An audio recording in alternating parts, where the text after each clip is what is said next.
우리는 지난주 이 전도서 말씀을 통해서 자신의 삶에 대한 진지한 질문을 던지고 또 해 아래 살아가는 그 한계 속에 그 해 위에 우리를 통치하시고 이끌어 가시는 하나님을 바라보십시다라는 그 도전을 함께 하였습니다. 그러면서 전도서 말씀을 시작을 했죠. 오늘 함께 나눈 말씀의 주제는 바로 이것입니다. 바로 기쁨입니다. 기쁜 것, 행복한 것, 즐거운 것. 여러분 오늘 말씀의 제목이 바로 이거죠. 누가 나를 기쁘게 하느냐라는 거예요. 누가 나를 기쁘게 할까? 여러분들 한번 질문을 스스로 던져보십시오. 내가 무엇 때문에 오늘 기뻐하느냐라는 거예요. 내가 오늘 무엇 때문에 누구 때문에 행복하고 내가 즐거워하느냐? 누가 여러분들 기쁘게 하고 있습니까?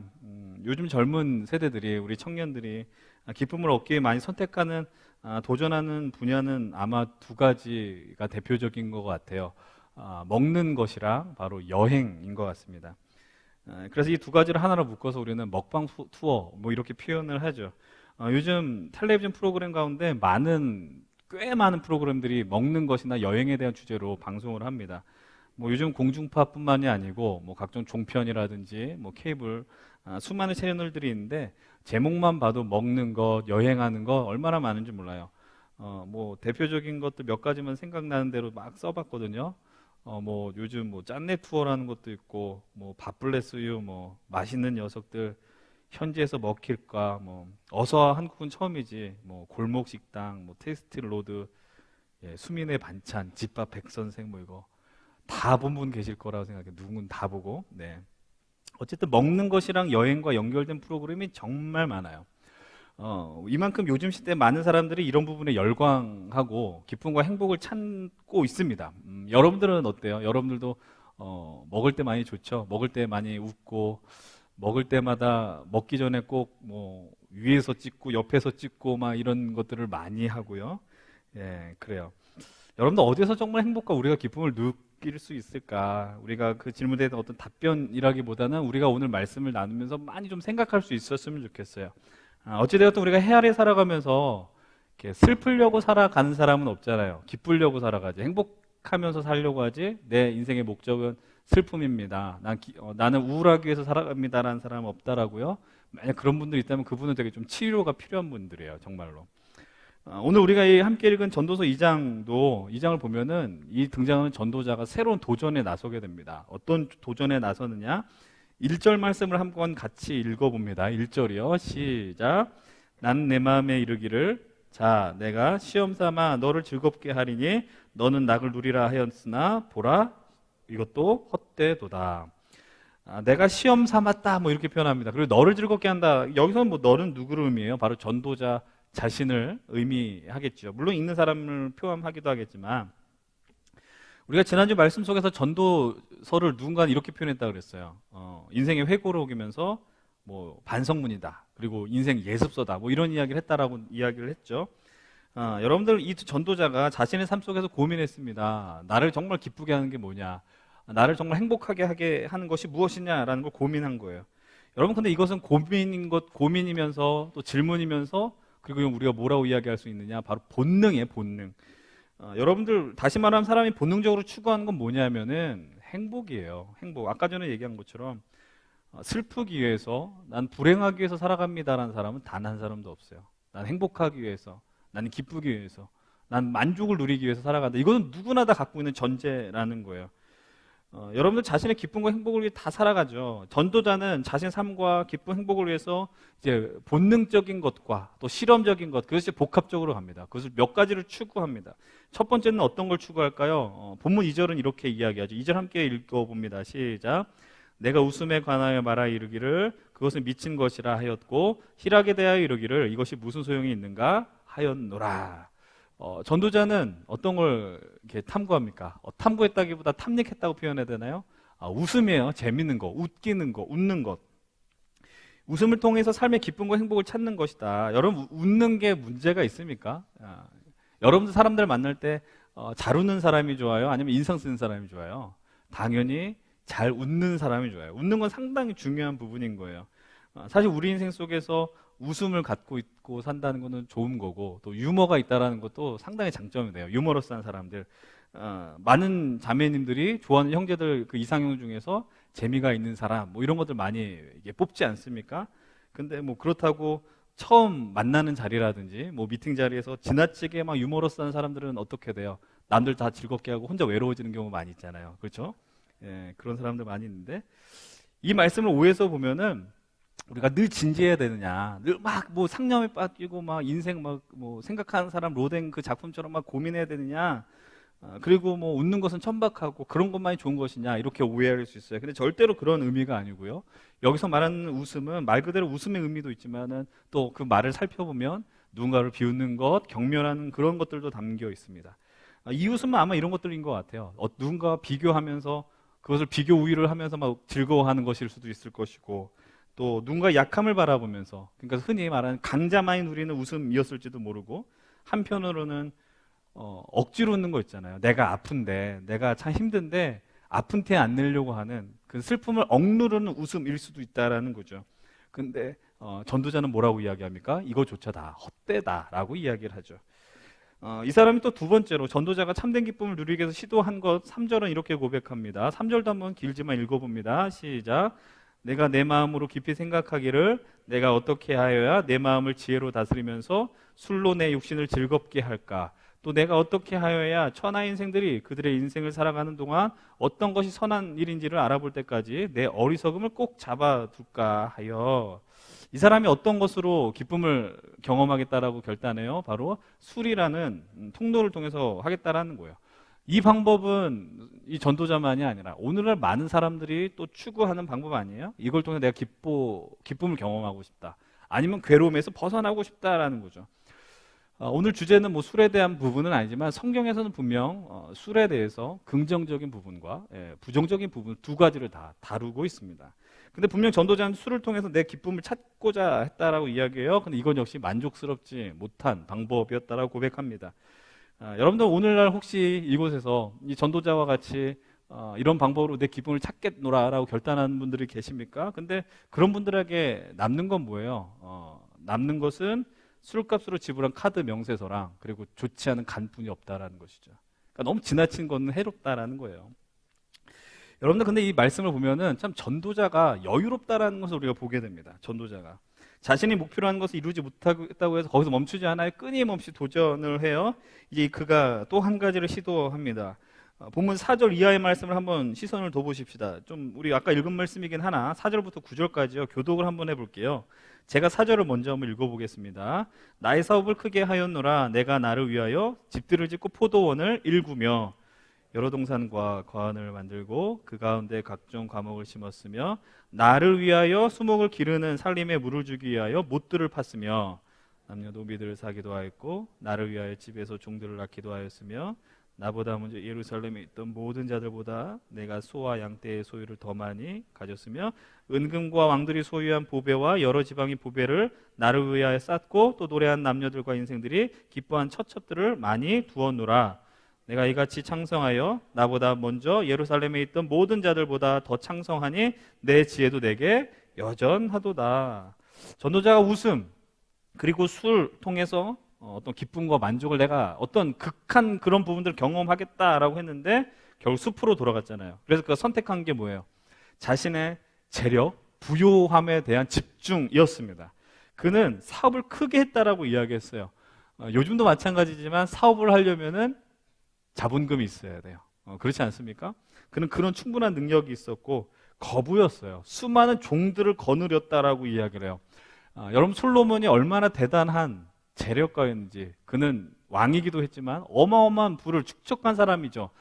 우리가 그것을 좀 와닿기 위해서 전도자의 삶이 기록된 열왕기상 말씀을 함께 좀 읽었으면 좋겠는데, 먼저 열왕기상 4장 말씀입니다. 우리 함께 화면에 나오는 그 말씀을 읽어보겠습니다. 시작. 솔로몬의 하루의 음식물은 가는 밀가루가 30그루요 굵은 밀가루가 60그루요 살찐 소가 10마리요 초장의 소가 20마리요 양이 100마리이며 그 외 숫사슴과 노루와 암사슴과 살찐 새들이었더라. 여러분 여기서 솔로몬의 하루 이렇게 음식물이라고 그랬는데 솔로몬 혼자 먹었다는 의미가 아니죠. 이 왕궁이 소비한 건데, 여러분들 이 고루라는 단어가, 이 단위가 우리로 치면은 약 200리터가 넘는 분량이거든요. 근데 뭐 60그루, 뭐 밀가루가 60이고, 뭐 밀가루, 뭐 굵은 밀가루가 60, 가는 건 30, 어마어마한 양이 여기 소비되었다라는 거 아니겠어요? 그러니까 얼마나 많은 양들이 이 왕궁에서 소비가 되었느냐. 어떻게 보면 지나친 음식 소비였을지도 모릅니다. 또 이것만이 아니죠. 열왕기상 10장 21절로 22절은 또 이렇게 이야기를 합니다. 함께 읽어보겠습니다. 솔로몬 왕이 마시는 그릇은 다 금이요 레바논 나무 궁의 그릇들도 다 정금이라. 은기물이 없으니 솔로몬의 시대에 은을 귀히 여기지 아니하면 왕이 바다에 다시스 배들을 두어 히람의 배와 함께 있게 하고 그 다시스 배로 3년에 한 번씩 금과 은과 상아와 원숭이와 공작을 실어 왔음이더라. 어마어마한 그 경제력을 솔로몬 때에 이스라엘은 경험했다. 이건 우리 성경을 통해서도 확인하는 거죠. 얼마나 부자였습니까? 우리가 이런 말씀 보면 상당히 박탈감도 느끼고 부러워한 것 같기도 해요. 또 이 뒤에 나오는 말씀도 이렇게 이야기를 해요. 첩과 후궁이 많다. 뭐 후궁은 700이고 첩은 300이었다라는 이야기도 나옵니다.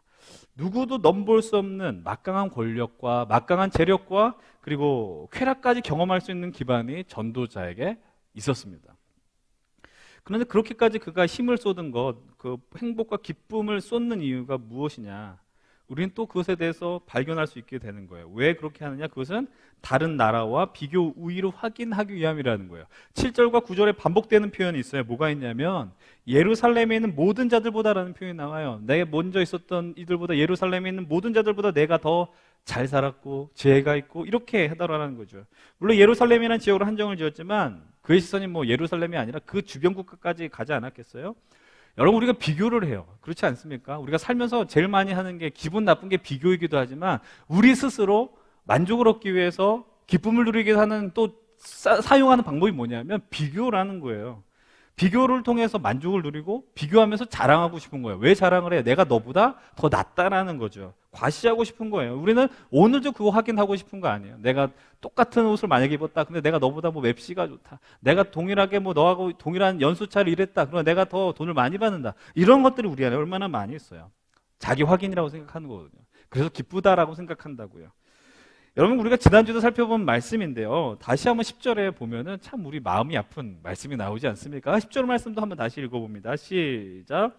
무엇이든지 내 눈이 원하는 것을 내가 금하지 아니하며 무엇이든지 내 마음이 즐거워하는 것을 내가 막지 아니하였으니 이는 나의 모든 수고를 내 마음이 기뻐하였음이라. 이것이 나의 모든 수고로 말미암아 얻은 몫이로다. 여러분 이것이 이 전도서를 읽어 내려가는 쓰는 이 전도자의 이 실력이라고 이야기할 수 있을까요? 원하는 대로, 마음 가는 대로, 꿈꾸는 대로, 내가 하고 싶은 대로 다 할 수 있다. 여러분들 참 부러워할 만한 인생입니다. 그리고 여러분들 참 이 말씀 속에서 뭔가 공감 안 되는 가장 큰 원인이기도 합니다. 여러분 근데 그런 삶을 살았었던 전도자가 인생을 뭐라고 정의 내렸어요? 인생은 다 헛되다라고 이야기했고 인생은 무치 다 안개와 같은 것이다라고 정의 내렸어요. 오늘도 또 동일한 이야기를 합니다. 11절 같이 한번 읽어보겠습니다. 시작. 그 후에 내가 생각해 본즉 내 손으로 한 모든 일과 내가 수고한 모든 것이 다 헛되어 바람을 잡는 것이며 해 아래에서 무익한 것이로다. 여러분 우리 이 생각하잖아요. 자기는 해볼 거 다 해보놓고 이렇게 얘기한다. 그죠? 지는 할 거 다 하면서 왜 이렇게 얘기해? 좋은 거 먹어본 사람이 야 이거 맛없어 먹지 마. 근데 난 안 먹어봤잖아요. 나도 그렇게 해보고 싶다라는 거예요. 여러분들 많은 사람이 아마 그 생각할 거예요. 지난주 실제로 이 말씀을 나누고 나서 한 형제로부터 연락을 받았어요. 형제가 이런 이야기를 그렇게 정말 잘난 인생을 살았던 너무 뭐 부족한 거 없이 살았었던 사람이 헛되다라고 고백하니까 와닿지 않는다라는 거예요. 전 충분히 그것에 대해서 공감한다라고 했어요. 그 말 틀린 게 아니잖아요.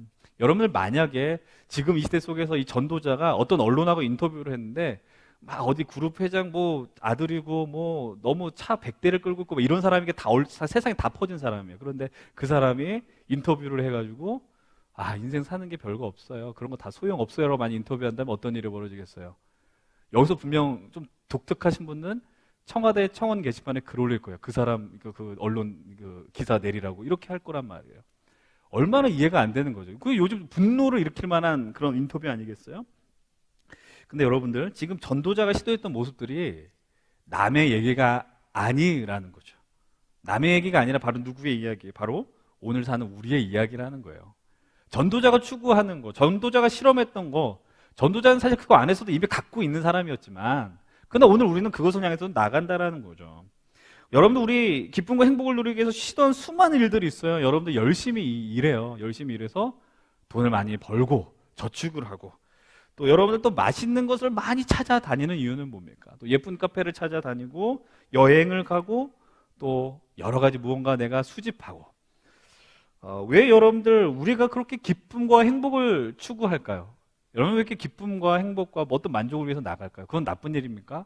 그렇게 하면 안 됩니까? 예수 믿으면 그러면 안 됩니까? 아니요, 그렇지 않아요. 왜 우리가 그것을 추구하느냐? 하나님이 우리를 그렇게 만들었기 때문이에요. 하나님이 우리로 하여금 기쁨과 행복을 추구하도록 만들었기 때문이라는 거예요. 우리가 잠을 자야 되는 욕구가 있어요. 수면욕이라고 하고, 먹어야 되는 식욕이라는 욕구도 있고, 어떤 성적인 기쁨을 누리는 성욕도 있고요. 수많은 것도 우리는 느끼고 가져요. 그런데 그것을 잘못됐다라고 이야기할 수 없다라는 거예요. 그것을 경험하기 시도하는 것, 잘못된 것이 아니에요. 그 문제는 뭐예요? 그것에 대한 방향성, 근본적인 이유, 이런 것들에 대한 좀 고찰이 필요한 거지, 그것 자체를 생각하고 추구하는 것, 무시하는 것도 옳은 태도가 아니라는 겁니다. 제가 3년 전에 우리 청년 목자들과 리더십들과 함께 나눴던 책이 하나 있었습니다. 나들목교회 김영국 목사님이 쓰셨던 풍성한 삶으로의 초대라는 책이 있습니다. 그 책 내용을 보게 되면은 인간이 행복을 누리기 위해 추구한 4가지가 있는데, 첫 번째는 뭐냐, 그것이 쾌락이고요. 두 번째는 명예이며, 세 번째는 권력이고, 네 번째는 재산, 물질, 이렇게 정의를 내렸어요. 솔직하게 말해서 이 4가지가 싫은 분이 계십니까? 정말 싫어서 나는 명예 따윈 필요 없어, 나는 돈 따윈 필요 없어라고 하는 분 계십니까? 아니요. 이 앞에 누구도 자유하지 못하고 이것을 우리는 향해서 오늘도 나아가고 있다고 할 수 있어요. 여러분, 이것은 다 필요한 거예요. 여러분 추구하십시오. 열심히 추구하십시오. 그런데 문제는 뭐예요? 첫 번째 것 한번 생각해 보십시오. 사람은 쾌락이 있어야 돼요. 기쁨이 있어야 돼요. 그런데 점점 강한 쾌락을 원해요. 그러니까 적정 수준을 넘어가게 되면 그것이 자신을 파멸로 이끌어가는 거죠. 얼마 전 병원에서 간호사가 한 명 이렇게 죽은 사건이 있습니다. 여러분 아마 언론 통해서 보셨을 텐데, 그 원인이 뭐라고 나와요? 몸에서 그 무언가를 채취했더니 마약류의 의약품이 나왔더라, 검출됐더라라는 거예요. 그러니까는 마약류의 의약품의 중독으로 사망에 이르게 된 거죠. 사람들은요, 자신의 쾌락을 위해서도 타인의 쾌락까지도 빼앗으려고 하는 일들도 벌어지고요. 그게 좀 문제가 될 수 있다는 거예요. 지나친 것들을. 명예도 마찬가지입니다. 명예를 우리는 어떻게 이야기할 수 있냐? 자신의 이름값이라고 할 수 있잖아요. 명예는 그런데 누군가의 평가와 연결되어 있다고 이 나들목교회 목사님이 이야기를 하세요. 누군가의 평가와 연결되니까 완전하지가 않은 거예요. 그러니까 내가 명예를 위해서 살아간다, 내가 명예가 높아지기 위한다, 추구한다, 다 좋단 말이죠. 그런데 누군가가 우리를 향해서 멋있습니다, 존경합니다, 평가하는데 나는 실제로 그런 사람이 아닌데 그런 척 하려고 연기할 수 있는 가능성이 있다는 거죠. 그러니까 명예라는 것 자체도 완전한 부분이 아니라는 거예요. 권력도 역시 마찬가지입니다. 권력을 이렇게 정의할 수 있어요. 타인에 의하여서 움직여지지 않는 힘이라는 거예요. 내가 남이 뭐 하십시오, 밥 먹으십시오, 무릎 꿇으십시오 하지 않아도 되는 건 뭐예요? 내가 그 사람보다 권력이 있으면 그 사람 말을 안 들어도 되는 거 아니겠어요? 권력이 있느냐 없느냐에 따라서 사람과의 관계 설정도 달라집니다. 그렇지만 우리는 이 권력을 다스리지 못해서 아주 파멸의 길을 간 사람들을 우리 역사 속에서 얼마나 많이 만나고 있습니까? 그리고 특별히 우리 정치 역사 속에서도 우리나라의 그 대통령이라고 하는 이들이 무너졌던 것을 오늘 현재 진행형으로 우리는 보고 있잖아요. 그리고 네 번째로 언급한 재산, 돈, 이거는 뭐 두말할 것도 없어요. 두말할 것도 없어요. 우리 세대 가장 강력한 목적, 삶의 이유입니다. 왜요? 그것이 있으면, 돈이 있으면, 재산이 있으면, 물질이 있으면 앞에 있는 3가지를 다 거머쥘 수 있습니다. 쾌락도 살 수 있고, 명예도 누릴 수 있고, 권력도 가질 수 있습니다. 여러분 그것을 누리면 없던 행복도 막 생길 것 같습니다. 돈을 싫어하는 사람은 없습니다. 여러분들이 길거리에 나가서 길을 가다가 갑자기 하늘에 5만 원짜리가 내려왔을 때 흥분하지 않을 사람 있습니까? 그 사람 아마 시력이 나쁜 사람일 겁니다. 정말이죠. 가짜 흥분하지 않겠어요? 이게 웬 떡이냐 할 거라는 거예요. 여러분들, 그러나 아무리 그 돈이 좋다고 한들 정말 그것이 우리 인생의 근원적인 기쁨과 행복을 가져다 줄 수 있느냐? 주긴 할 거예요. 주긴 할 겁니다. 근데 문제는 뭐냐면 정말로 우리가 소망하는 것들을, 그 만족을, 행복을 얻을 수 있느냐? 여러분, 이런 이야기를 계속하면 와닿지 않는 사람들이 많이 있고 불편해하는 사람이 있을 거예요. 왜냐하면 우리는 그 정도로 경험해보지 않았으니까. 전도자는, 솔로몬은 다 누려받고 얘기한 사람이고 우리는 아니니까 우리는 늘 이런 말씀 앞에서 어떤 걸 얘기해요? 나도 한 번이라도 해보고 이런 얘기 해보고 싶다라고 얘기하는 거예요. 나도 한 번이라도 누려보고 소용없다라고 얘기해보고 있다는 거죠. 저는 오늘 이 시대를 살아가는 우리들에게, 이 시대를 살아가는 젊은 세대들에게 가장 강력한 모토, 어떤 끌고 가는 주제가 있어요. 그건 뭐냐면은 이런 거죠. 인생은 한 번뿐이니까 뭐 하라는 거예요? 즐기라는 거예요. 인생 한 번뿐이니까 네 하고 싶은 대로 다 하면서 살라는 거 아니겠어요? 여러분, 여기서 중요한 명제가 있습니다. 인생은 단 한 번뿐이라는 건 상당히 중요한 명제가 됩니다. 우리 인생은요, 다시 주어지지 않습니다. 누군가 이런 이야기를 하더라고요. 좀 무서운 이야기인데, 인생은 생방송이라는 거죠. 여러분, 생방송의 묘미는 뭐라 그래요? 실수하면 안 되고 막 스릴이 넘치고 이렇다는 거예요. 근데 여러분들, 생방송에서 뭘 하면 안 돼요? 실수를 하면 안 돼요? 실패를 하면 안 돼요? 녹화 방송은 실수하면 다시 찍으면 그만이지만 생방송은 되돌릴 수가 없죠. 여러분, 그렇다고 해서 생방송이니까 실수하지 마십시오. 인생 생방송이니까 완전하십시오라는 얘기를 하고 있는 것이 아닙니다. 아까도 언급했지만 전도자는 태생의 우리와 다른데 저렇게 이야기하면 안 되지 않는가, 이렇게 생각하는 사람들이 상당히 많을 텐데, 전도자는 오늘 즐거움을 위해서, 기쁨을 위해서 실험했다라고 표현합니다. 그러나 제가 처음에 말씀드렸던 것처럼 이런 실험인과 동시에 우리의 본능이라고 말씀드렸어요. 자연스러운 흐름이었어요. 오늘 우리가 이 말씀을 보면서 본문 속의 흐름 속에 우리가 언급하지 않았고 놓쳤었던 부분이 아주 명확하게 드러나고 있습니다. 지금까지 이야기했었던 그 쾌락의 추구, 기쁨의 추구, 행복의 추구의 근원이, 출발점이 어디에 있느냐라는 거죠. 우리는 그 단서를요, 오늘 본문 4절 이후에 4절과 6절과 또 7절입니까? 8절, 계속해서 그 구절 속에서 발견하게 됩니다. 발견하는 거, 반복되는 게 뭐예요? 바로 나를 위하여라는 겁니다. 여러분들 전도서 보면은 계속해서 내가라는 게 상당히 많아요. 나와요. 자기 중심적인 거. 나를 위해서 이것을 추구하고, 나를 위해서 무엇을 샀고, 나를 위해서 무언가를 누리려고 했고라는 거예요. 이것을 우리는 어떻게 표현할 수 있냐면은 하나님과 상관없는 즐거움, 만족의 표현이었다라는 거예요. 정말 표현 그대로 마음 가는 대로, 몸이 가는 대로 그는 움직였습니다. 그의 움직임 속에는 하나님의 인도하심, 하나님을 향한 시선은 여기에 하나도 찾아볼 수가 없었던 것이죠. 그러다가 그런 삶을 신나게 살아보다가 전도자가 아차 싶었던 거예요. 아차 싶었어요. 내가 지금까지 한 게 뭐냐? 그래서 던지는 고백이 바로 삶이 헛되다. 수고한 모든 것이 다 헛된 것이며 바람을 잡는 것이며 무익한 것이다 라는 거죠. 여러분, 나만을 위한 내 본능에만 충실한 것들은 아무리 지나치게도 만족하지 못한다라는 것입니다. 여러분들, 우리가 요즘 이제 제일 흔하게 가깝게 하는 게 뭐냐면 맛집이거든요. 맛집. 여러분, 맛집의 특징이 뭔지 아십니까? 모르겠어요. 저만 그런지는 모르겠는데 맛있다고 해서 처음 가면요, 정말 맛있습니다. 근데 여러분, 갔었던 맛집을 반복해서 가는 경우는 거의 없어요. 어떤 의미인지 아시겠어요? 처음 느꼈었던 그 맛의 감동 있잖아요. 전율. 두 번째 갔는데 그런 느낌이 들지 않아요. 그러면서 우리는 그런 생각을 합니다. 아, 주인이 돈을 벌더니 변했구나. 변한 게 아니에요. 내 감동, 내 마음 상태가 달라진 거예요. 처음 갔을 때 그 마음 자세가 아니라는 거죠. 그러니까 우리가 어디를 많이 가겠어요? 맛집을 많이 가는 게 아니라 내 회사 구내식당을 많이 가고, 회사 앞에 있는 식당을 많이 가는 거예요. 단골 식당을 많이 가는 거예요.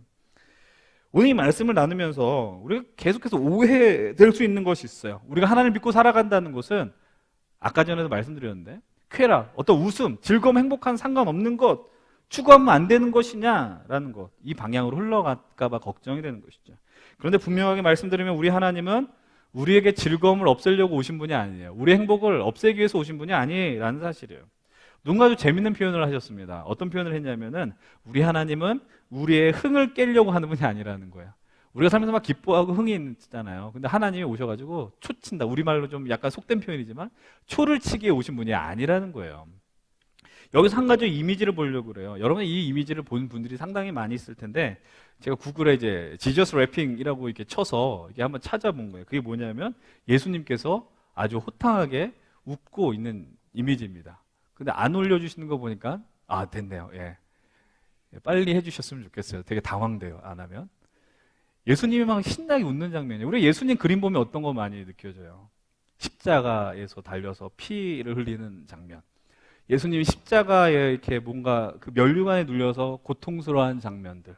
그리고 무언가 강의를 하시거나 가르침을 하실 때 되게 심각한 모습으로 있는 것 같은 느낌들. 저는 저 그림이 상당히 좋더라고요. 예수님께서 실제로 보면 저렇게 잘생기시진 않았을 거예요. 그러나 어쨌든 웃는 건 좋은 거니까. 예. 다시 안 보여주셔도 되고요. 우린 지금까지 오면서 예수님에 대한 이미지를 참 심각하게 봤는데 물론 그런 부분들도 있습니다. 그런데 예수님의 삶을 보면 예수님께서 이 연약한 이들과 죄인들과 함께 식사하는 장면들이 많이 나옵니다. 같이 어울렸었던 장면들이 많이 나오고, 그래서 그 사람들과 함께 즐거워하는 잔치집의 모습이 많이 나와요. 밥을 많이 드셨던 것 같아요. 식사한 내용들도 많이 나오고 제자들과의 밥 먹는 시간도 많았습니다. 그럼 예수님이 식사하셨을 때 막 심각하게 밥을 드셨을까요? 늘 인상 쓰셨을까요? 그분이 어울렸던 이들은 연약하였고 위로받아야 되는 이들이었거든요. 예수님이 너희들 세상에서 힘든데 이렇게 살면 안 돼 막 근엄하게 말씀하셨을까요? 아닐 거예요. 오히려 좀 쉽게 말하면 낮은 자존감에 휩싸인 이들을 향해서 너희들이 얼마나 대단한 존재인 줄 알아? 쉽게 말하면 좀 분위기 띄우려고 밥 먹으면서 애를 막 쓰셨을 것 같다라는 상상을 해봅니다. 제가 이게 말 안 되는 상상인가요? 아니, 충분히 그런 생각들을 할 수 있지 않아요? 이런 과정을 통해서 우리가 기쁨의 근원이 무엇인지를 명확하게 보게 되는 거죠. 그것이 무엇이냐? 전도서 2장 24절, 우리 본문 다음 부분이긴 하지만 2장 24절을 한번 읽어봅니다. 시작. 사람이 먹고 마시며 수고하는 것보다 그의 마음을 더 기쁘게 하는 것은 없나니 내가 이것도 본즉 하나님의 손에서 나오는 것이로다. 여러분들 여기서 나오는 먹고 마시고 수고하는 거, 이건 일상적인 거예요. 특별한 거 아니에요. 뭐 여러분들이 비싼 옷을 샀다, 뭐 샤넬, 뭐 명품 브랜드에 뭘 취했다가 아니에요. 그냥 우리 일상적인 먹고 마시고 누리는 것들. 그런데 그건 역시도 어떻게 보면 명예를 향하여서 쾌락, 뭐 어떤 움직임을 향한 움직임, 그런 것들일 수 있는데 그런 것 역시 다 어디로부터 나오더라? 하나님의 손에서부터 나오더라라고 이야기를 하죠. 이것을 깬다는 이가 진정한 기쁨을 맛볼 수 있는 거예요. 내가 먹는 거, 자고 사는 거, 내가 일할 수 있는 거 하나님의 손에서 나오는 것이야라는 그 근원을 알게 될 때 기쁨의 그 이유, 모든 것들을 회복할 수 있더라라는 것이죠. 전도서 3장 13절도 한번 읽어봅니다. 한 장 넘어가셔서 전도서 3장 13절이에요. 함께 읽어보십시다. 시작. 사람마다 먹고 마시는 것과 수고함으로 낙을 누리는 그것이 하나님의 선물인 줄도 또한 알았도다. 아까 똑같은 얘기지만 이건 뭐라고 얘기해요? 하나님의 선물이라고 얘기하는 거예요. 우리가 당연하게 느꼈던 것들, 이거 뭐 당연히 다 누리는 거 아니야? 뭐 먹고 마시는 거, 이거 뭐 그냥 다 하는 거지 라고 생각하지만, 그러나 그것의 근원, 하나님의 선물이라는 것을 전도자는 그 삶 속에서 다시 한번 명확하게 깨닫고 오늘 살아가는 우리를 향해서 다시 한번 권면하고 가르쳐 주고 있다는 것이죠. 성경 속에서 사람들이 가장 완전하게 기쁨을 누렸었던 공간이 있었습니다. 거기가 어디였을까요?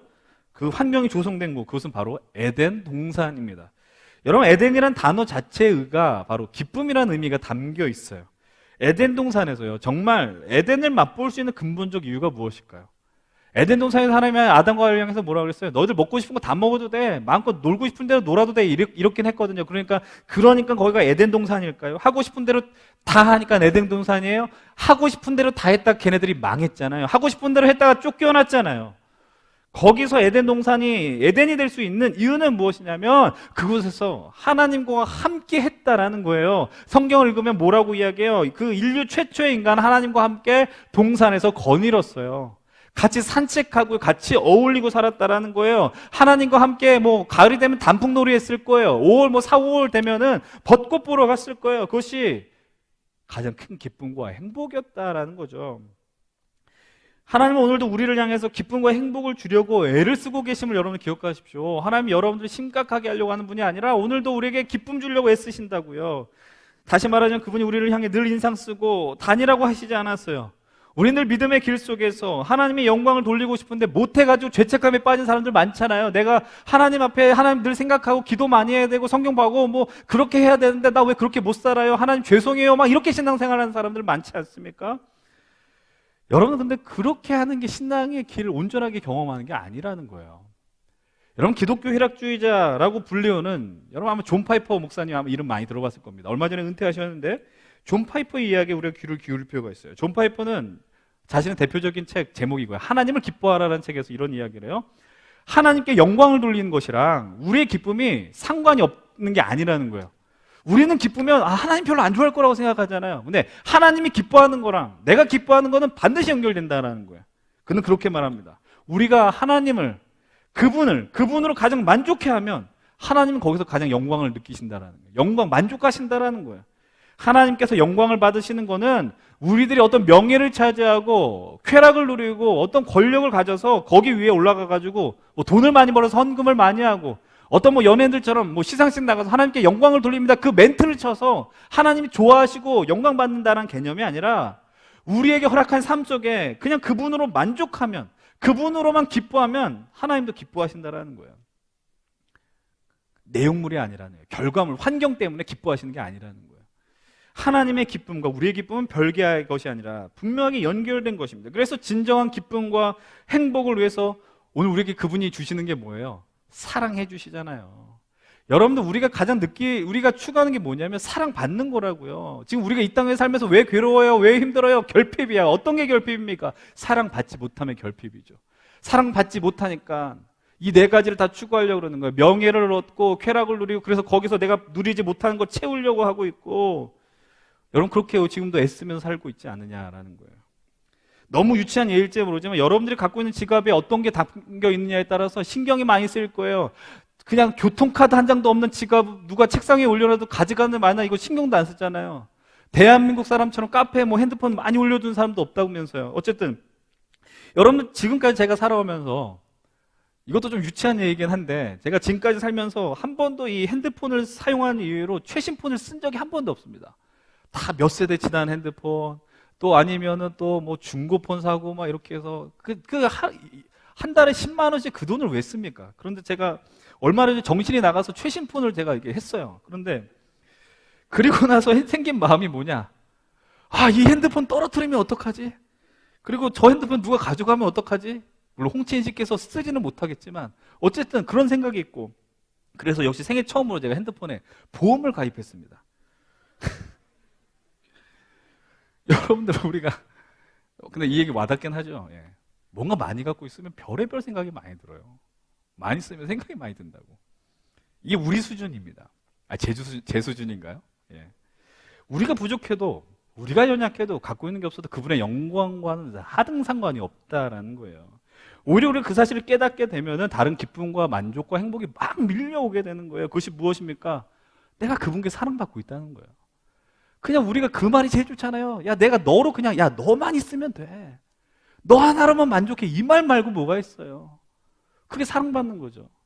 우리가 나이가 먹으면서 보이는 게 많으니까 못 만난다면서요.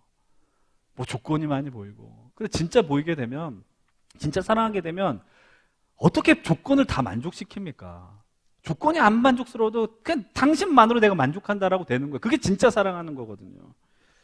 여러분, 사랑받고 있다는 거, 방금 이야기한 그분의 기쁨과 우리의 기쁨이 연결되는 그 말씀을 아주 명확하게 보여주는 구절이 바로 히브리서 12장 2절의 말씀일 겁니다. 우리 함께 히브리서 12장 2절 말씀을 함께 좀 읽어보십시다. 시작.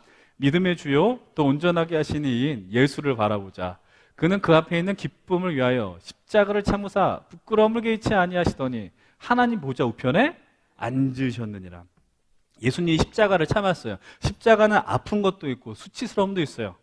유대인들은 나무에 달려 죽는 거는 저주받았다고 생각하니까 고통과 수치가 막 그냥 응축해서 몰려오는 게 바로 십자가의 자리인데 그걸 참았대요. 왜요? 그 앞에 있는 기쁨이 있다라는 거죠. 그 앞에 있는 기쁨이 뭐예요? 아, 나 십자가를 견뎌내면 나는 하나님의 아들이니까, 나는 성자 하나님이니까 영광, 세상의 영광을 다 받을 거야. 이 마음이에요? 아니에요. 그 기쁨은 바로 우리들이에요. 그 십자가를 참으면 우리를 살리기 위해서 참으셨다라는 거예요. 참아야지 우리가 살 수 있기 때문이에요. 참아야지 그 사랑이 경험되기 때문이에요. 여러분들, 우리가 예수 그리스도의 기쁨으로 인하여 이 자리에 있음을 놓쳐서는 안 돼요. 예수님이 우리로 해서 많이 기뻐하시려고, 즐거워하시려고, 인내하시고 고통당하시고 참으셨다라는 이야기예요. 이제 그 사실을 알고 그분을 만족하게 될 때 우리는 진정한 기쁨과 행복으로 충만하게 될 것입니다. 그 사실을 깨닫고 웃으십시오. 즐거움을 향해 나가십시오. 쾌락을 향해 나가십시오. 우리는 그 가운데 선한 목적을 분명 발견하게 될 것입니다. 이제 말씀을 마무리하려고 하는데, 오늘 말씀 속에 여전히 불만족스러움이 있으십니까? 제가 방금 했었던 비슷한 예를 들고 말씀을 마무리하려고 해요. 아주 가벼운 예를 들고 정리를 할게요. 상상하십시오. 형제님 가운데 예쁜 자매님을 싫어하는 분은 거의 없을 거라 생각합니다. 정말 예쁜 자매예요. 예쁘다는 게 혼자만 예뻐 보이는 자매가 아니라 누가 봐도 인정할 만한 예쁜 자매와 교제하게 됐어요. 그런데 그때부터 고민이 들기 시작하는 거예요. 누가 이 여인을 가로채지 않을까라는 번민에 쌓이게 되는 거죠. 사랑하는 여러분들, 우리는 가질 수 있는 것보다 많이 갖게 되면 그런 삶을 살 수밖에 없게 됩니다. 그것이 명예이든 재산이든 쾌락이든 권력이든 우리를 해치게 되어 있습니다. 너무 얻고 누리지는 못하는 것을 슬퍼하지 마십시오.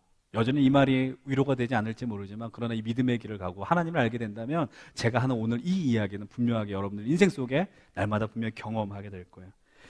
우리 인생을 그대로 받아들이시고 우리를 기쁨이라고 말씀하신 그 하나님 앞에 날마다 서십시오. 그 사실을 기억하며 진정한 기쁨과 행복을 누리십시다. 아까 얘기한 것처럼 우리 한 번뿐인 인생이거든요. 한 번뿐인 인생, 그래 한번 죽어보자, 뭐 이런 삶을 사는 것 좋을지 몰라요. 나를 위하여 투자하는 것 중요할지 몰라요. 그러나 그것에 집중해서 삶의 중심을 놓치지 않았으면 좋겠어요. 한 번 사는 인생입니다. 한 번 사는 인생, 우리를 계획하시고 우리를 만드신 설계자의 의도에 따라 한번 살아보시지 않겠습니까? 좀 부족한 부분 있을지라도요, 그 설계자의 의도에 따라 살아가신다면 여러분 정말 멋지고 아름다운 삶을 살게 되실 것입니다. 전 그것이 기대됩니다. 그런 마음으로 여러분들 스스로 기대하십시오. 하나님 나를 어떻게 이끌어 가실까? 오늘 나는 변변치 못한 직장과 월급과 어떤 외모와 여러분 그걸 다 내버려 두시라고요. 하나님 나를 어떻게 쓰실지 소망하십시오. 그런 기쁨과 행복 속에 여러분들의 삶을 아름답게 갖고 나가십시다. 기대하십시오. 서로를 기대하시고, 그래서 우리가 얼마나 하나님 앞에 존귀한 자인지 그걸 누리며 멋있는 아름다운 예쁜 삶을 살아가신 우리 청년들 되기를, 우리 성도님들 되길 주의 이름 다시 한번 축원을 드립니다.